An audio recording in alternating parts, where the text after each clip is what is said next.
Di kota kami, ada driver yang ordernya selalu deras. Bukan karena dia rajin, bukan karena akunnya bagus, tapi karena dia seperti tahu lebih dulu di mana penumpang akan muncul. Awalnya, aku kira itu cuma fake biasa. Sampai satu malam, order yang sudah masuk ke tanganku tiba-tiba hilang begitu saja, lalu pindah ke driver lain yang bahkan belum menyentuh gas motornya. Dan malam itu juga, aku mengikuti satu order misterius ke rumah kosong di belakang terminal. Di sanalah aku melihat sesuatu yang seharusnya tidak pernah ikut bermain di aplikasi ojol. Sebelum masuk ke ceritanya, buat kalian yang suka kisah horor panjang, misteri kota malam, dan teror yang dekat dengan kehidupan sehari-hari, subscribe dulu La Eko Horor, karena di channel ini yang terlihat seperti masalah biasa sering berubah jadi sesuatu yang jauh lebih gelap. Matikan lampu Anda, pakai headset, dan kita akan mulai. Hehehe. Namaku Raka. Sudah hampir 4 tahun aku narik ojol malam. Aku bukan tipe orang yang percaya hal mistis begitu saja. Kalau order seret yang mungkin lagi sepi, kalau order direbut yang mungkin orang lain lebih cepat, kalau ada akun yang selalu gacor, ya mungkin dia lebih paham trik main aplikasi. Setidaknya itu yang selalu aku yakini. Sampai 2 bulan terakhir, di tongkrongan driver dekat alun-alun, ada beberapa orang yang ordernya selalu tidak masuk di akal. Salah satunya, Damar. Kalau dia nongkrong, order selalu bagus, seperti muter di sekitarnya dia. Kami yang dari tadi keliling, malah cuma dapat sisa. Awalnya, aku tidak terlalu peduli. Sampai suatu malam, aku sedang duduk di depan minimarket dekat terminal lama. Tiba-tiba masuk order makanan. Tarifnya lumayan, jarak jemputnya dekat. Aku langsung tekan ambil. Masuk setengah detik, lalu hilang. Aku kesal, tapi kupikir biasa. Mungkin direbut driver lain. Masalahnya, beberapa detik kemudian, aku melihat Damar santai menyalakan motor dan pergi. Di layar ponselnya, aku sempat melihat titik jemput yang sama persis dengan order yang baru hilang dariku. Sejak malam itu, aku mulai curiga, dan kecurigaan itu makin besar setelah aku ngobrol dengan Yudi, driver lama yang sudah bertahun-tahun narik malam. Aku tanya pelan, "Bang, abang pernah ngerasa order sekarang aneh nggak?" Yudi menatapku lama, lalu dia berkata, "Kalau masih bisa cari makan biasa, jangan ikut campur kamu." Aku tertawa kecil. "Kok serius banget bang?" Yudi menurunkan suara. Di kalangan driver, misalnya driver malam, ada cerita soal titik palsu. Titik palsu. Ada juga yang menyebutnya tuyul GPS. Aku mengernyit. Yudi langsung bicara. Order orang lain bisa dialihkan. Bukan sekedar rebut cepat, tapi benar-benar ditarik. Aku ingin membantahnya, tapi wajah Yudi terlalu serius untuk dianggap bercanda. "Emang abang pernah lihat?" "Belum sih, tapi aku kenal orang yang hampir hancur gara-gara nyari tahu." "Siapa bang?" "Benny." Nama itu baru pertama kali ku dengar. Yudi bilang, dulu Benny juga curiga dengan akun-akun gacor malam. Dia sempat mencari tahu, lalu tiba-tiba ordernya hancur total. Sejak itu, dia menghilang dari tongkrongan. Malam itu aku pulang dengan kepala penuh pertanyaan. Aku berusaha melupakannya, tapi makin hari keanehan makin sering terjadi. Kadang order yang sudah hampir masuk mendadak hilang. Kadang map seperti loncat sendiri. Kadang pelanggan bilang ordernya diambil driver lain. Padahal di aplikasi masih atas namaku. Semua terasa makin aneh kalau Damar ada di sekitar. Lalu datanglah malam yang mengubah semuanya. Malam Jumat, sekitar 12:30. Aku sedang mangkal sendirian di dekat terminal lama. Order dari tadi sepi, saldo bensin tinggal sedikit. Aku butuh minimal 1 order lagi sebelum pulang. Tiba-tiba ponselku berbunyi. Masuk 1 order. Nama pelanggan cuma 1 huruf, R. Titik jemputnya sangat dekat. Aku langsung ambil. Tapi melihat lokasi, aku langsung ragu. Titik jemput itu bukan rumah makan, bukan minimarket, bukan gang perumahan. Titik itu serasa di belakang terminal lama, yang dimana di area bangunan kosong yang sudah lama tidak dipakai. Kalau malam biasa mungkin aku cancel ya, tapi malam itu aku butuh banget uang, jadi aku tetap berangkat. Semakin dekat ke titik jemput, jalanan semakin sepi, lampu jalan redup, bangunan-bangunan tua berdiri gelap di kanan kiri. Titik di layar berhenti di depan sebuah rumah tua berpagar besi. Rumah itu tampak kosong, catnya mengelupas, halamannya penuh semak, tidak ada lampu, tidak ada motor, tidak ada suara orang. Aku berhenti di depan pagar dan menekan tombol. Sudah sampai. Beberapa detik aku menunggu, lalu ponselku bergetar. Status order berubah sendiri. Pesanan dibatalkan. Aku mendesah dengan kesal, tapi mau bagaimana lagi? Detik berikutnya, tubuhku langsung kaku. Di bawah notifikasi pembatalan itu muncul tulisan kecil. Driver lain telah mengambil pesanan ini. Aku menoleh ke kanan dan ke kiri. Jalanan tetap kosong. Tidak ada motor lewat. Tidak ada driver lain. Jadi, siapa yang mengambil order itu sebenarnya? Saat itulah aku melihat sesuatu bergerak cepat di halaman samping rumah. Kecil, rendah, bukan kucing, bukan ayam. Bentuknya seperti anak kecil yang berlari. Berlari sambil membungkuk. Aku turun dari motor. Rasa takut sudah muncul, tapi rasa penasaran jauh lebih kuat.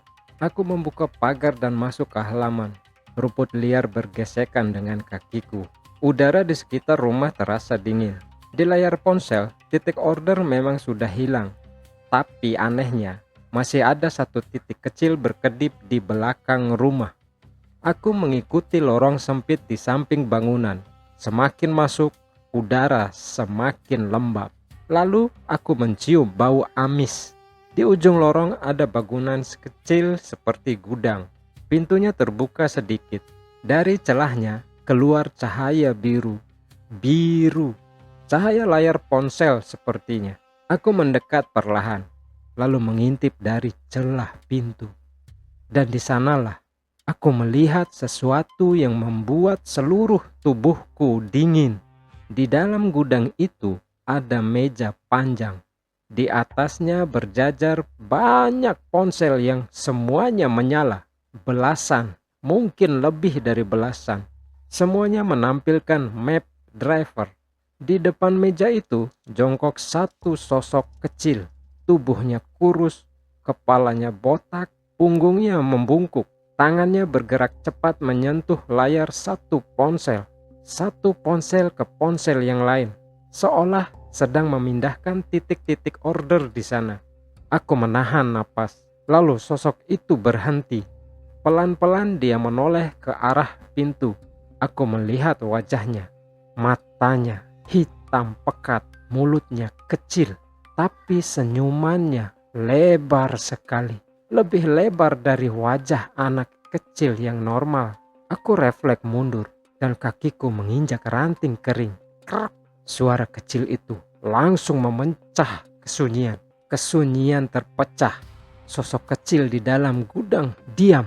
Lalu dari dalam rumah depan terdengar suara laki-laki berteriak, "Siapa di belakang?" Darahku langsung dingin.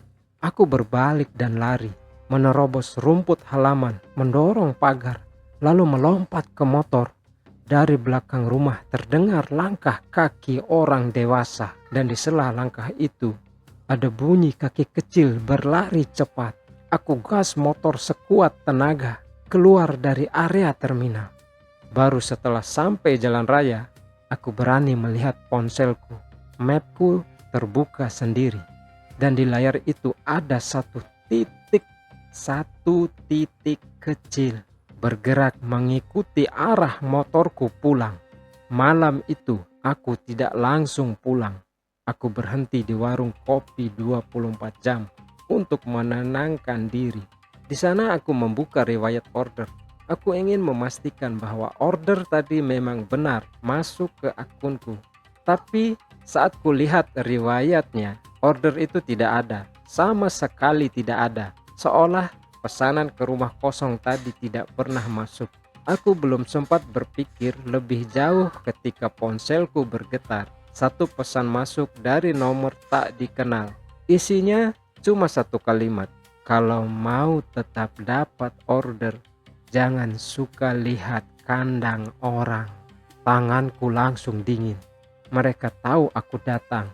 Mereka tahu nomorku. Dan mereka menyebut rumah itu sebagai kandang. Pagi harinya, aku menemui Yudi dan menceritakan semuanya.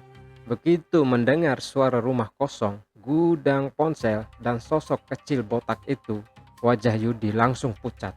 Dia mengaku Benny dulu pernah menyebut tempat yang sama.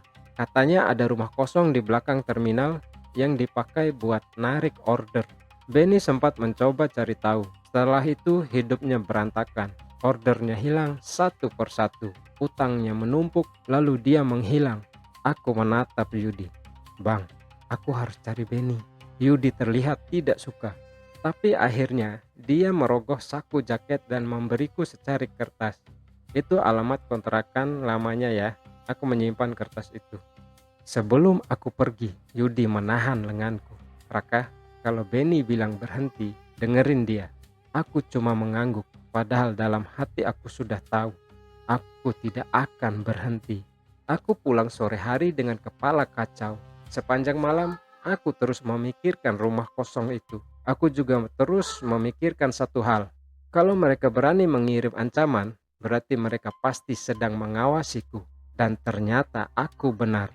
Sekitar jam 11 malam, saat istriku Nina dan anakku sudah tidur, ponselku kembali bergetar. Nomor tak dikenal. Pesan baru. Aku membukanya pelan, dan seketika tubuhku membeku. Anakmu masih demam ya? Aku langsung berdiri dan menoleh ke kamar. Anakku memang sejak sore badannya hangat, tapi tidak ada orang luar yang tahu itu selain aku dan istriku Nina.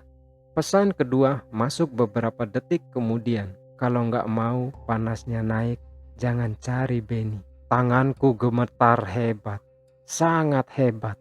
Mereka bukan cuma mengawasi jalur order, mereka sudah masuk terlalu dekat ke hidupku. Mereka tahu anakku demam. Mereka tahu aku sedang mencari Benny. Dan malam itu, untuk pertama kalinya, aku merasa rumahku sendiri tidak aman. Aku berdiri lama di ruang tengah yang gelap sambil menatap layar ponsel. Rasa takut ada, tapi rasa marah jauh lebih besar. Kalau mereka pikir aku akan berhenti karena anakku, mereka salah.